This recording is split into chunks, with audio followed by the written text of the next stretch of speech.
wabarakatuh. Halo semuanya, kami dari kelompok Sunan Kalijaga. Saya Gunsa Kanaya sebagai istri Adipati. Saya Locita Narswar Pratomo sebagai Dayang.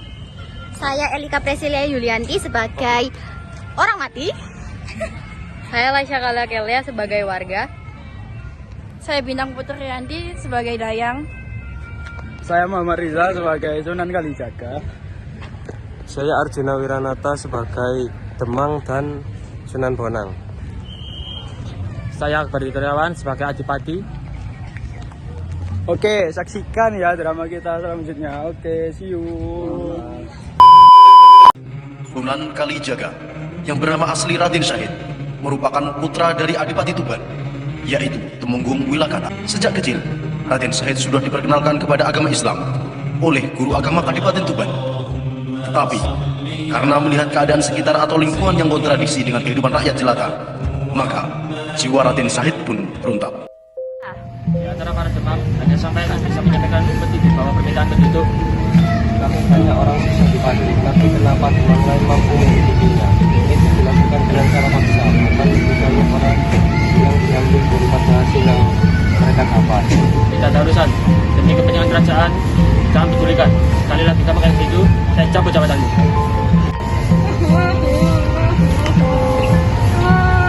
Ada apa nak? Ibu meninggal. Orang meninggal. Pak sini pak. Loh, ada apa ini? Ini loh, ada orang meninggal. Innalillahi wa inna ilaihi raji'un. Kita tolong aja yuk. Ayo.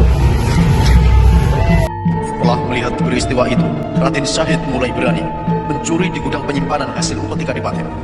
Hal tersebut dilakukannya untuk dibagikan kepada rakyat miskin karena terbongkarnya kedoknya, sehingga mengakibatkan pengusiran dari Kadipaten terhadapnya. Setelah itu, Raden Syahid melakukan pengembaraan dan bertemulah dengan Sunan Bonang. Permisi Kanjeng, saya mau tanya.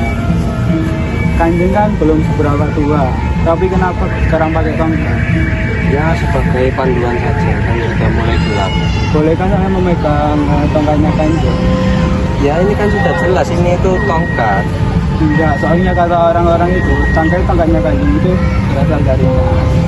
Kalau saya ceritakan nanti kamu malah jadi pengen. Kanjeng kenapa nangis? Ini tongkatnya saya kembalikan. Saya nangis bukan karena tongkatnya, tapi karena saya telah membunuh tanaman ini.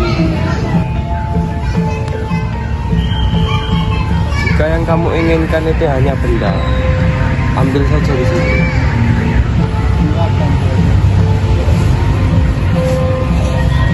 Buah pohon itu runtuh tepat di atas kepala Raden Syahid, sehingga mengakibatkannya jatuh pingsan. Setelah bangun dari pingsannya, Raden Syahid menemas yang dilihatnya tadi seketika berubah menjadi buah kolang-kaling, dan dia segera berusaha untuk mencari orang tua tadi. Dan setelah sekian lama, akhirnya bertemulah Raden Syahid dengan Sunan Bonang. Saya mau minta di pinggiran maaf. sungai. Loh, mana benda yang saya inginkan tadi? Bukan itu yang saya mau Kanjeng. Saya mau itu ilmu dari Kanjeng. Apabila daun-daun di bumi ini dijadikan kertas dan air-air di bumi ini dijadikan tintanya, niscaya tidak akan cukup untuk menulis ilmu-ilmu Allah. Tapi bukan itu yang saya mau Kanjeng. Saya maunya itu ilmu dari Kanjeng. Gini saja, kamu pegang tongkat saya dan duduk di sana, tunggu saya sampai kembali. Baiklah Kanjeng. Setelah itu, Raden Syahid mengikuti instruksi dari Sunan Bonang tadi, sampai-sampai badan dan mukanya tertutup oleh tumbuh-tumbuhan dan lumut. Setelah sekian lama, akhirnya Sunan Bonang menghampiri Raden Syahid. Assalamualaikum warahmatullahi wabarakatuh. Untuk melengkapi ilmumu, kamu harus mempelajari dulu. Kamu tidak akan mengenal Allah sebelum kamu mengenal dirimu sendiri. Sebarkanlah agama ini, tapi jangan memaksa dalam menyebarkannya. Ikutilah Al-Quran dan hadis. Berjalanlah Sunan Kalijaga ke beberapa tempat untuk menyebarkan dakwah ajaran Islam melalui pendekatan budaya. Dorong minta berasnya roh. bukan beras itu, pasir. Beras makin mahal, makin lama makin mahal harganya. Iya Pak. Juragan. Itu berasnya semua jadi pasir. Hah, jadi pasir? Coba cek yang di gudang sana.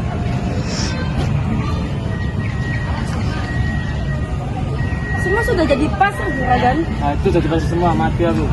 Dan hari ini aku sial, malah aku datang minta-minta.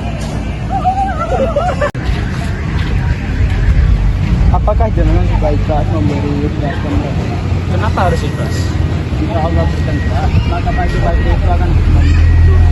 Kita ambil saja yang di gudang sana atau yang di depan itu. Alhamdulillah. Dan seketika, pasir itu pun berubah menjadi beras, sehingga dapat dimakan oleh pengemis itu.